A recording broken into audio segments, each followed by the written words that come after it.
Shabbat Shalom.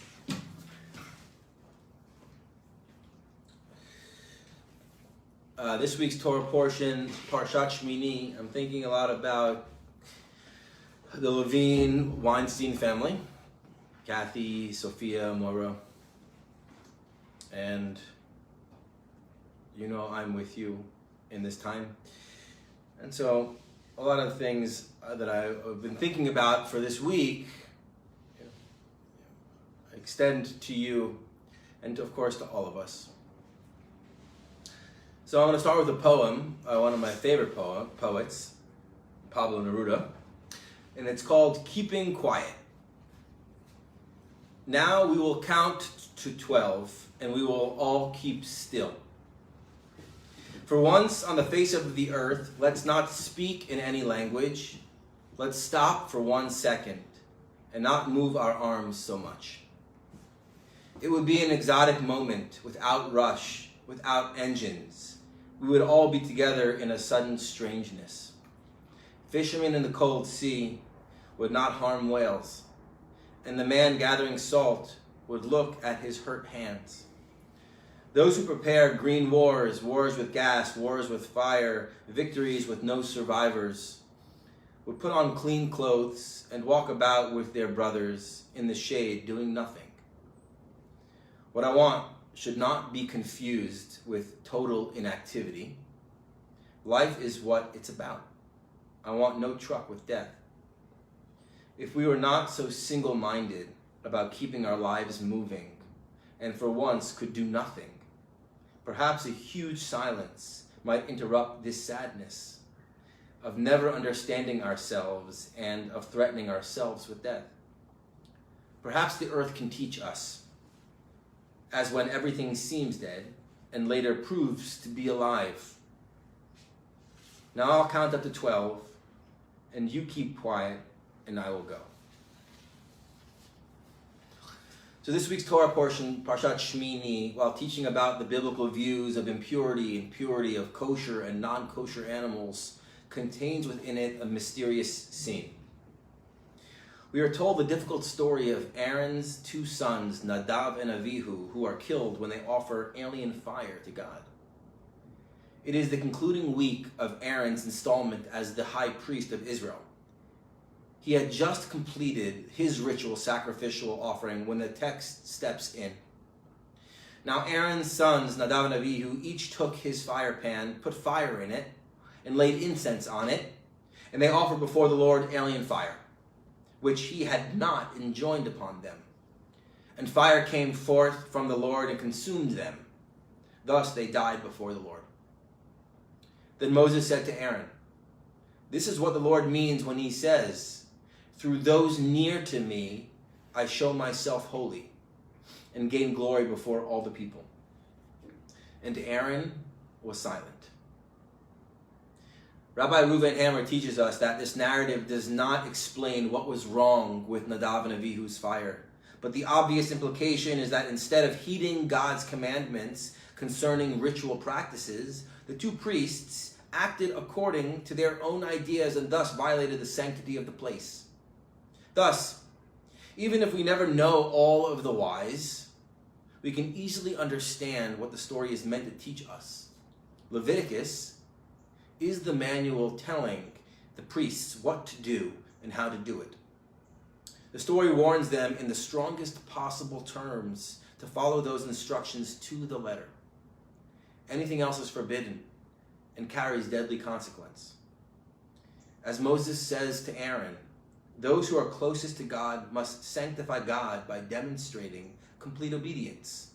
Any deviation becomes avodah zarah, literally alien worship. That is idolatry. So did Nadav and Avihu offer a spontaneous sacrifice to God out of a longing to draw close? Or were their offerings only self-serving?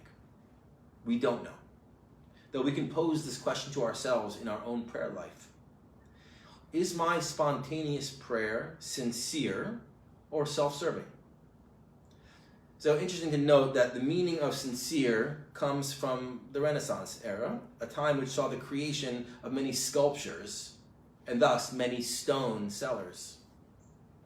They were like hardware stores, Mark Nebo teaches us. They were everywhere. And they were like any vocation, honest, authentic sellers, and they were fraudulent sellers. One way that fraudulent sellers of stone would try to pass off damaged marble is that they would get a piece of marble that had cracks in it, and they would put wax in it and polish the wax and sell it as a pure piece of marble. Well, the word sincere, in Latin means without wax. So very quickly, an honest, authentic stone seller was one who didn't hide the cracks or the flaws in the stone. When I think about Nadav and Avihu's actions and the divine response, it urges me to reflect on my practice and do my best to not hide my cracks, notice when my actions are self-serving, and to learn from my flaws of how to lead with sincerity. Our text says that in response to this shocking moment, Aaron was silent, still. What was he thinking? What was he feeling? As a father and a high priest of Israel, his private and public life clash in an instant. And Aaron is silent. In the Hebrew, Vayidom Aharon. Aaron, the one God has appointed to Moses to be the spokesperson for Pharaoh, and the one who was appointed by God to be the conduit of atonement for all of Israel, is silent. Vayidom Aharon. Stones, rocks in Hebrew, are called domimim, silent ones. Like a stone cracked open and raw, Aaron was silent. Our commentators try to guide us into the mind and the heart of Aaron in this moment. Ramban, Nachmanides, says that Aaron had been weeping loudly, but stopped when Moses told him about God's being sanctified through those who draw nearest to God. Sforno similarly believes that Aaron was comforted in the knowledge that God was sanctified through his son's death. Rabbi Gunther Plaut, putting it into rabbinic terms, says that Aaron acknowledged the justice of the decree. Gathering in the teachings of our tradition, I also looked to Aaron's silence for guidance. In a year that has seen so many deaths, in a community who has mourned and mourns the loss of loved ones, and yesterday having been a part of the Yom HaShoah memorial, sometimes there are no words. Sometimes the best we can do is be present, hold space for those who are mourning, and not try to fill empty space and loss with chatter. Rambam Maimonides, in his Mishnah Torah, instructs us that among the mitzvot we are to observe in the rabbinic commandment is to comfort the mourners. But how does one comfort? We are taught that on each of the 7 days of mourning, people come to comfort. However, they are not permitted to say anything until the mourner opens his or her mouth first. Quoting Job, and no one spoke anything to him. Therefore, when visiting a Shiva house, one does not speak to a mourner unless first addressed by the mourner. And Aaron was silent, Vayidom Aharon. We too can enter into this practice of becoming domimim, silent ones. Sincere stones, willing to expose our cracks, our brokenness, our grief, entering into pain of loss with our presence, drawing close to each other in sacred stillness. Korban, the word for sacrifice in Hebrew, means to draw close. These beginning Torah portions of the book of Leviticus are all about sacrifices, korbanot, about pathways to draw close to God. I think about Nadav and Avihu consumed in a devouring flame. I think about the pain and loss Aaron felt with his korban, a sacrifice of silence. I think about all our loved ones who we lost this year and mourn with our families. I think about the candles we each lit yesterday, remembering the atrocities of the Shoah. And I feel the silence. The silence in the face of this challenging biblical story, the silence with Aaron, the silence that is the only response to unspeakable loss. The korban of silence, the offering of silence, asks us to enter into and feel the pain and loss with others in supportive silence. A silence that brings us closer to each other and bonds. To not try to always fix things with words that cannot be fixed. So part of our spiritual practice is learning to cultivate a silent mind, keeping quiet in Pablo Neruda's poem, to stop throughout the day and breathe deeply, to pause and practice quieting the mind in the chaos of thinking. Another favorite teacher of mine, Paul Farini, teaches us you can't force yourself to think positively, but you can acknowledge your negativity. Acknowledging your negativity is a loving act. It is a gesture of hope. It says, I see what is happening and I know there is a better way. I know that I can make another choice. I do not ask you to meditate or pray for an hour a day, although there is nothing wrong with that. I simply ask you to remember your divine essence for 5 minutes of each hour, or for one thought out of every 10. Let your remembrance of God be continual, so that you do not get absorbed in the soap opera of your life.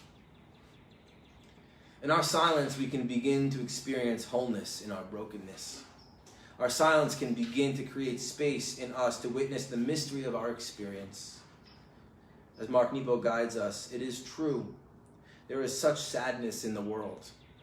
But there is a difference between feeling the pain of things breaking, ending, or drifting apart, and the sharper pain that comes from measuring the inevitable events of life against some ideal of how we imagine things are supposed to be. There's a beautiful Tibetan myth that helps us to accept our sadness as a threshold to all that is life-challenging and lasting. This myth affirms that all spiritual warriors have a broken heart. Alas, must have a broken heart. Because it is only through the break that wonder and mystery of life can enter us. And so what does it mean to be a spiritual warrior? It is far from being a soldier, but more the sincerity with which a soul faces itself in daily ways. It is the courage to be authentic that keeps us strong enough to withstand the heartbreak through which enlightenment can occur. And it is by honoring how life comes through us that we get the most out of living, not by keeping ourselves out of the way. The goal is to mix our hands in the earth, not to stay clean. May we have the courage to live with sincerity, exposing our cracks, to live with spontaneity that honors our community and our unique path through life. May we have the compassion and strength to be with those in their times of suffering and loss. And may we practice quieting our mind and holding space for sacred silence. Shabbat Shalom.